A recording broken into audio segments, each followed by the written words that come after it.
असतः श्रीमदान्धस्य दारिद्र्यम परमंजनम आत्मोपमेन भूतानि दरिद्र परमीक्षते।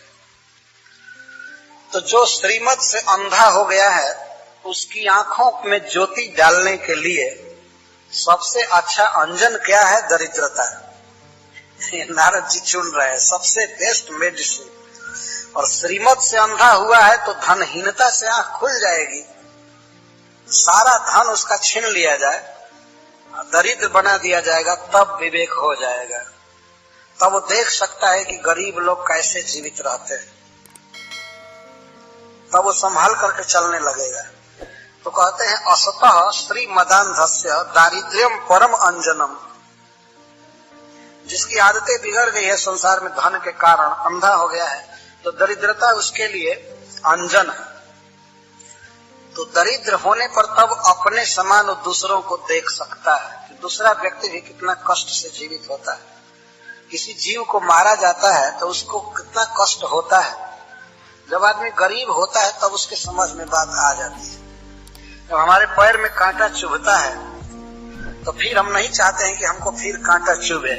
तो इसी तरह से हम उस व्यथा का अनुभव करके समझ जाते हैं कि दूसरे के शरीर में भी यदि कांटा चुभाया जाएगा तो उसको भी इतना ही दर्द होगा, वो समझ जाता है। और जिसके शरीर में कभी कांटा चुभा नहीं वो दूसरे के शरीर की व्यथा नहीं जान सकता। जो कभी गरीबी का दुख नहीं देखा वो नहीं समझेगा गरीबों का दुख।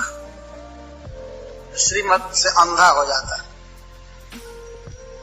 दरिद्र व्यक्ति निरस्तंभ होता है, घमंड नहीं होता है, सभी मदों से मुक्त रहता है। मद होगा ही नहीं, धन नहीं रहने पर मद नहीं हो सकता है, हिंसा भी उससे नहीं होती है।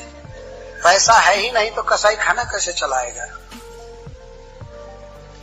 जितना पाप है बड़ा बड़ा सब धनी आदमी करते हैं, वही उसके कॉन्ट्रैक्टर है पाप करने की, उनको शक्ति होती है।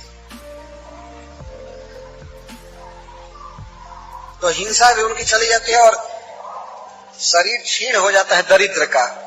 अन्न की आकांक्षा रहती है, भोजन की आकांक्षा बनी रहती है, इंद्रियां सूख जाती हैं, इसलिए हिंसा भी चली जाती है।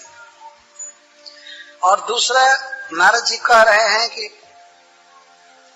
दरिद्र व्यक्ति के लिए सबसे बड़ा लाभ यह होता है कि साधु महात्मा उसी के पास जाते हैं, गरीब आदमी के पास जाते हैं। ये नारद जी का उद्गार है। दरिद्रस्यैव युज्यन्ते साधवः समदर्शिनः। गरीब होने पर सबसे बड़ा लाभ क्या मिलता है कि साधु महात्माओं का संग होता है। आज उल्टा समय आ गया है, तथा कथित सो काल साधु सब धनियों के द्वार पर घूमते रहते हैं। वो साधु है नहीं रियली वास्तव। साधु की एक प्रकार से परिभाषा दी गई है कि दरिद्रस्य एव युज्यन्ते साधव समदर्शिनः। साधु गरीब के ही द्वार पर जाते हैं क्योंकि वो जानते हैं कि ये हमारे बात सुनेंगे, भगवान की बात सुनेंगे। धनी लोग सुनते नहीं हैं, वो सुनते नहीं है, उनको फुर्सत नहीं होती है। They have no time to hear. तो इसीलिए साधु लोग धनियों के दरवाजे पर नहीं जाते। और साधुओं के संग से क्या लाभ होता है कि संसार की जो उनकी वासना होती है वो भी चली जाती है। गरीब होने पर वासना तो रहती है कि हमको धन हो जाए, हो जाए, वो हो जाए, लेकिन जब साधु का संग होता है तो मान लेते हैं कि हम ठीक है, भगवान हमारे लिए उचित धन दिए हैं, इससे ज्यादा की आवश्यकता नहीं है। उनकी तृष्णा चली जाती है साधु संग से। और उपवास आदि जो उनको करना पड़ता है यही उनके लिए बड़ा तप होता है। सबसे बड़ा लाभ गरीबों को ये होता है कि उन्हें महात्माओं का संग प्राप्त होता है। और यह सत्य है कि रियली जो महात्मा होते हैं वे गरीबों के यहाँ जाते हैं, धनियों के यहाँ तो जा भी नहीं सकते। फिर हम लोग तो हम पर्सनल ये नहीं कह रहे हैं कि हम महात्मा हैं, लेकिन हम एक उदाहरण दे रहे हैं। बंबई में जब बड़े बड़े धनी आदमी के पास जाना होता है तो महीनों से अपॉइंटमेंट लेना पड़ता है, पूछना पड़ता है।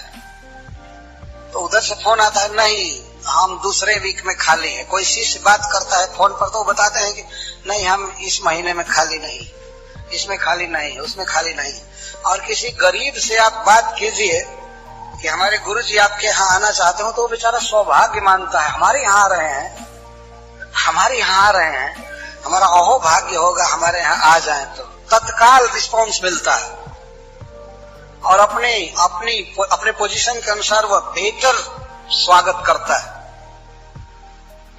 और धनी आदमी तो एक दो सर्वेंट लगा देगा कि साधु आए, इनको खिला पिला दो, हमको फुर्सत नहीं है, और लिफाफा में कवर में थोड़ा कुछ दे दिया, बस हो गया, चलो चलो चलो ऐसे कहते।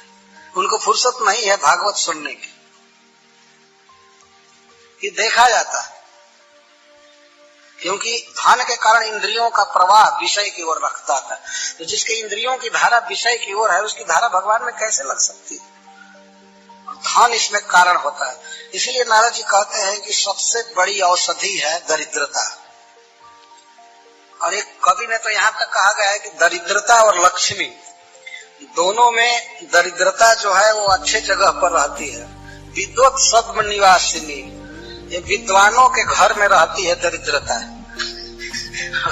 गरीबी विद्वानों के घर में रहती है और लक्ष्मी तो दुराचारियों के घर में रहती है। विद्वत सद्म निवासिनी, विद्वानों के घर में दरिद्रता रहती है और सब प्रकार के दोषों को नष्ट करने वाली है, इसीलिए दरिद्रता ठीक है। आजकल के गृहस्थ इस बात को सुनेंगे तो भयभीत हो जाएंगे कि इस तरह की प्रार्थना नहीं होनी चाहिए। लेकिन इसमें मुख्य आशय यह है कि आवश्यकता से अधिक धन हमको श्रृंखल बना देता है, इंद्रियों को भोगों में जोत देता है, प्रवाहित आवेश हो जाता है।